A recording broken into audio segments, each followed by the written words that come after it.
ఆహారంలో ఇవి భాగం చేసుకోవాలి. ఇంట్లో, ఆఫీసుల్లో ఎడతెగని పని ఒత్తిడితో సతమతమయ్యే మహిళలు క్రమం తప్పకుండా అవసరమైన విటమిన్లు లభించే పోషకాహారం తీసుకోవాలి. హిమోగ్లోబిన్ ఏర్పడడానికి ఐరన్, ఎముకల నిర్మాణానికి కాల్షియం, రోగనిరోధక శక్తికి జింక్ మొదలైనవి శరీరానికి చాలా అవసరం. బి విటమిన్లు.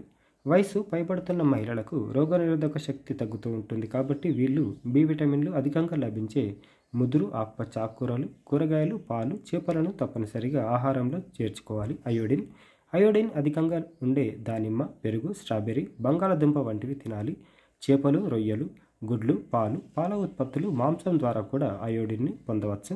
నీళ్లు ఎక్కువగా తాగాలి. థైరాయిడ్ సమస్య ఉంటే తప్పకుండా వైద్యులు, ఆహార నిపుణులు సూచించే ఆహారాన్ని మాత్రమే డైట్గా తీసుకోవాలి. ఫోలేట్. దీన్ని ఫోలిక్ యాసిడ్ అని కూడా అంటారు. కణాల అభివృద్ధికి DNA, RNA ఏర్పడడానికి ఫోలేట్ అవసరం అవుతుంది. 25 ఏళ్లు పైబడిన వారు సిట్రస్ పండ్లు, కిడ్నీ బీన్స్, గుడ్లు వంటి ఆహారాలను క్రమం తప్పకుండా ఆహారంలో చేర్చుకోవాలి. Calcium, vitamin D. వృద్ధాప్యంలో ఎముకల క్షీణత సాధారణం. అందుకే 40 ఏళ్లు పైబడిన మహిళలు ఎముకల్లో పగుళ్ళు, గాయాల బారిన పడకుండా ఉండాలంటే రోజు 1200 మిల్లీగ్రాముల కాల్షియం, 600 మిల్లీగ్రాముల డి విటమిన్ అవసరం అవుతుంది. పాలు, గుడ్డులో పుష్కలంగా ఇవి లభిస్తాయి. ఎముకల బలానికి, కండరాలు, నాడీ వ్యవస్థ అభివృద్ధికి కాల్షియం అవసరం. యుక్త వయసులోని ఆడపిల్లలకు ఎముక సాంద్రత పెరగాలంటే కాల్షియం లభించే ఆహార పదార్థాలు తప్పనిసరిగా తీసుకోవాలి.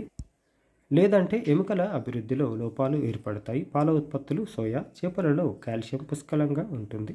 సీఫుడ్, పప్పులు, తృణధాన్యాలైన రాగులు, గోధుమ జొన్నల్లో విటమిన్ డి ఉంటుంది. ఐరన్. చాలామంది మహిళలు ఐరన్ లోపంతో బాధపడుతుంటారు. సాధారణంగా మహిళలకి రోజుకు 18 మిల్లీగ్రాముల ఐరన్ అందాలి.